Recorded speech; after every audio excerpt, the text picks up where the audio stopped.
develop a fleet of self-driving vehicles that can be summoned on demand via ride-sharing services.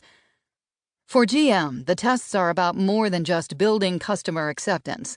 GM will also improve its technology by having the cars collect driving and traffic data from traffic lights, cameras, road sensors, and parking meters. GM is not the only company racing toward an autonomous vehicle future.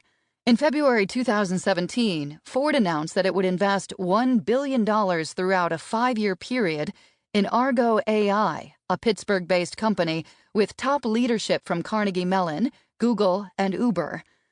Daimler, the parent company of Mercedes-Benz, is teaming up with Uber. Tesla is equipping every car it sells with equipment capable of being remotely upgraded as self-driving capabilities evolve, and other auto companies have their own plans underway. The GM example demonstrates how big companies can move fast and fearlessly when they want to. Although it may be several more years before government regulators allow fleets of truly driverless vehicles to ply American roads and byways, GM decided that to stay relevant and build a foundation for its future growth, it needed to act now. Why fearless growth is imperative.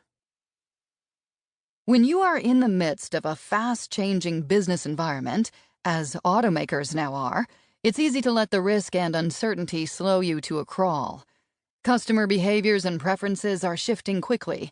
Technology is accelerating. Competitors are moving fast. The regulatory environment is highly uncertain. The future is difficult to predict or plan for.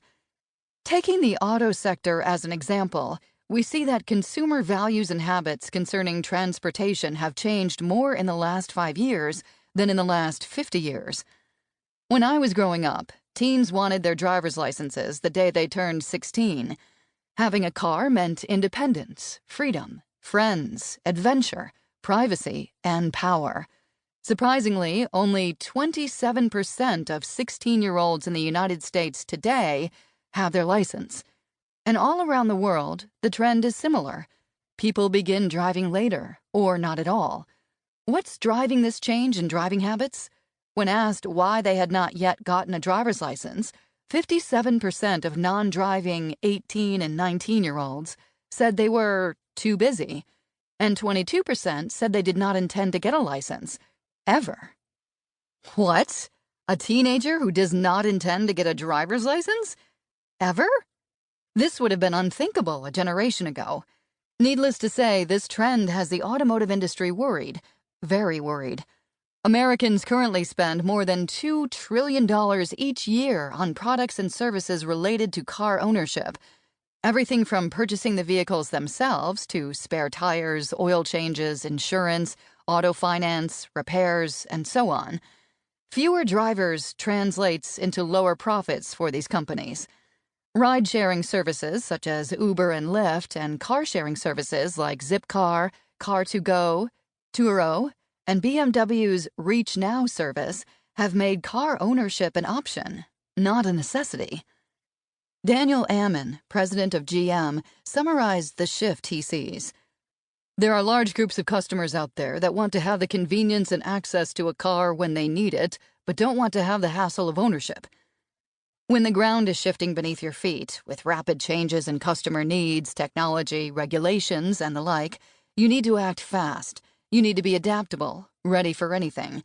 You need to innovate and invest in new lines of business that will fuel future growth. It's not always easy to act quickly. Your board and investors expect steady revenue growth and consistent profitability. Your employees are accustomed to doing things the way they've always been done. Even your customers may balk at rapid change, rejecting opportunities to try new products or do things in new ways. The core business, which you may have built over many decades, still needs to be run in an efficient and reliable manner. There is little time and limited money to invest in new avenues for revenue growth.